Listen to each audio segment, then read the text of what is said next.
आज Doubtnut app download करें। Doubtnut पर अपने सभी गणित, रसायन विज्ञान, भौतिक विज्ञान और जीव विज्ञान के डाउट्स का करो सफाया।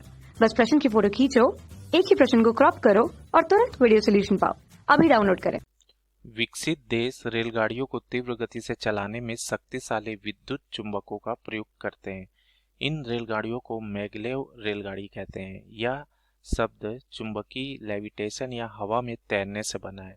ये रेलगाड़ी निर्देशित पथ पर चलती है, जबकि स्टील के लंब बने पथ पर नहीं चलती है। जीवाश्म ईंधन से संचालित इंजन के स्थान पर इसमें चुंबकीय क्षेत्र बलों को प्रयुक्त किया जाता है। निर्देशित पथ पर चुंबकीय कुंडलियों को समंजित किया जाता है, जो रेलगाड़ी में उपस्थित प्रबल चुंबकों को प्रतिकर्षित करती है। यह निर्देशित पथ पर रेलगाड़ी की गति में सहायक होता है। यह तकनीकी विद्युत गतिकी निलंबन कहलाती है।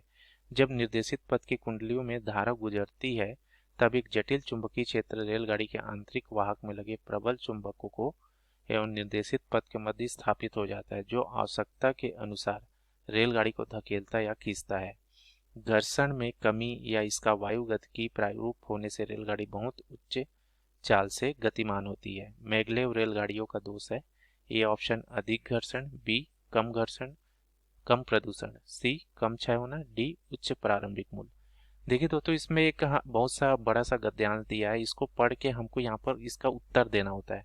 तो देखिए समझते हैं क्या बोल रहा है। देखिए, विकसित जो देश होते हैं दोस्तों, जो पश्चिमी देश है हमारे, ठीक है, अमेरिका, ब्रिटेन, कनाडा, ये सब है ना, जापान, चीन, ये सब में रेलगाड़ी ना तीव्र गति से चलाने के लिए हमको विद्युत चुंबक का प्रयोग करते हैं दोस्तों, है ना। विद्युत चुंबक क्या है दोस्तों, है ना, किसी कुंडली में हम लोग क्या है दोस्तों, विद्युत धारा प्रवाहित करते हैं तो विद्युत चुंबक बन जाता है, ठीक है, उसमें भी चुंबकत्व का गुण उत्पन्न हो जाता है। तो ये विद्युत चुंबक जो उपयोग होता है दोस्तों, ठीक है, तो ये जो रेलगाड़ी इससे चलते हैं उसी को बोलते हैं मैगलेव रेलगाड़ी, ठीक है। मैगलेव का जो मीनिंग होता है दोस्तों, लेविटेशन होता है, हवा में तैरने से बना है, ठीक है। तो ये रेलगाड़ी जो होते हैं ना दोस्तों, जो पथ पर निर्देश किया गया है उसी में तैरती है। इसका मतलब ये है दोस्तों, इसका जो ट्रैक होता है ना, ये उसमें एक तरह से मतलब टच होता नहीं है दोस्तों ट्रैक में, ठीक है। घर्षण बल बहुत कम होता है, उससे ऊपर ही रहता है वो हवा में, ठीक है। तो इसीलिए इसको बोला गया है तैरती है ये, ठीक है, जबकि स्टील के लंब बने पथ पर नहीं चलती है। तो इसका जो रेलगाड़ी का जो हमारा पटरी होता है ना हमारे जो भारत में, उस तरह का यहाँ पर पटरी नहीं है दोस्तों, स्टील का नहीं बना रहता है, इसका अलग ही प्रकार का होता है, ठीक है। और ये जीवाश्म ईंधन से भी नहीं चलता दोस्तों। जो ईंधन जो उपयोग करते हैं ना, जैसे पेट्रोल, डीजल, ये सब क्या है, जीवाश्म ईंधन, इससे नहीं चलता ये, ठीक है। चुंबकीय क्षेत्र बलों का प्रयोग करते हैं इसमें। तो चुंबकीय कुंडलियों का यहाँ पर समंजन किया जाता है दोस्तों, ठीक है। तो प्रबल चुंबक को प्रतिकर्षित करती है। तो इस तरह से क्या है दोस्तों, इसमें जो है ना चुंबकीय जो प्रतिकर्षण बल है ना, उसका उपयोग करके यहाँ पर ये रेलगाड़ी जो चलाया जाता है दोस्तों, ठीक है। यहाँ पर बोला है कि निर्देश पथ की कुंडलियों में धारा गुजारी जाती है, जिससे जटिल चुंबकीय क्षेत्र रेलगाड़ी के आंतरिक वाहक में लगे प्रबल चुंबक और निर्देशित पथ के मध्य स्थापित हो जाता है। तो जो भी पथ है दोस्तों, ठीक है, और जो चुंबक उसके बीच वो स्थापित हो जाता है, जो क्या करता है दोस्तों, रेलगाड़ी को ढकेलता और खींचता है दोस्तों इसी से, ठीक है। तो इस तरह से देखिए दोस्तों, ये हवा में तैरता है एक तरह से, ठीक है। चुंबकीय प्रतिकर्षण बल का उपयोग करके रेलगाड़ी को खींचा या धकेला जाता है इसमें। तो इस तरह से देखिए, इसमें घर्षण बहुत कम होता है दोस्तों, नाम मात्र होता है। केवल वायु का जो घर्षण है, वायु जो लगाती है घर्षण, वही बस है इसमें वायु का, ठीक है। बाकी और इससे क्या है दोस्तों, घर्षण बल जब बहुत कम होता है तो ट्रेन बहुत उच्च गति से चलता है दोस्तों। तो ये गद्यांश में इसी के बारे में बताया गया है दोस्तों, ठीक है, मैगलेव रेलगाड़ी। इसका दोष यहाँ बताना है। तो देखिए, यहाँ ए ऑप्शन बोला अधिक घर्षण, तो ये तो बिल्कुल गलत है दोस्तों। यहाँ यही बता रहा है कि इससे घर्षण बल बहुत कम होता है दोस्तों, क्योंकि हवा में वो तैरता है वो, ठीक है। मतलब जो ट्रैक जो बना रहता है ना, उसके ऊपर में रहता है वो, टच नहीं होता, तो घर्षण बहुत कम लगता है इसमें।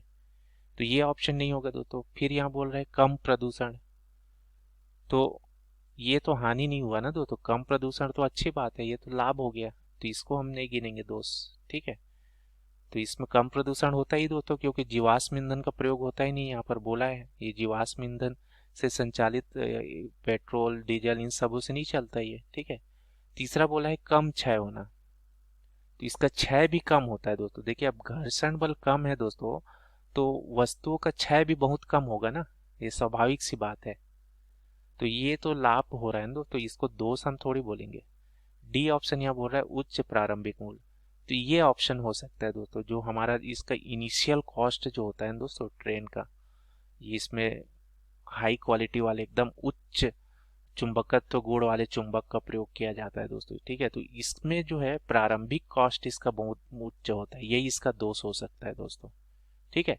तो सही ऑप्शन हमारा डी है दोस्तों, ठीक है, उच्च प्रारंभिक मूल्य इसका है, ठीक है। क्योंकि यहाँ पर देखिए हमने पढ़ा है स्टील का ये पथ नहीं होता, इसका ट्रैक जो होता है स्टील का नहीं बना होता, अलग पदार्थ का बना होता है।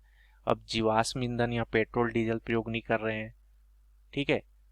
अलग तरह से चुंबकीय बलों का उपयोग किया जाता है, जो है ना, प्रबल चुंबक यहाँ उपयोग किया जाता है। तो ट्रेन को धकेलना और खींचना है तो बहुत प्रबल चुंबकों का उपयोग करना पड़ता है।